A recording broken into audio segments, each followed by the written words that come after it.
How do I tell if my worm factory is too wet or too dry? Under normal conditions, the compost in your worm factory should be slightly damp, similar to a wrung-out sponge. It's easy to check for the correct moisture level in your worm factory by using the squeeze test and visual cues.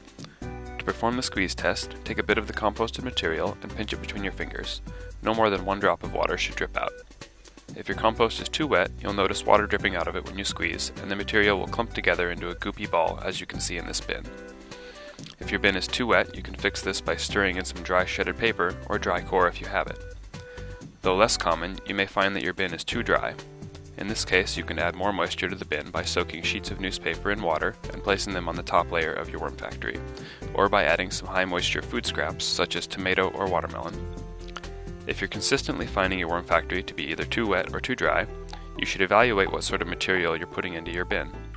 You should try to maintain a 50-50 balance of greens such as fruit and vegetable scraps and browns such as shredded paper and stale bread.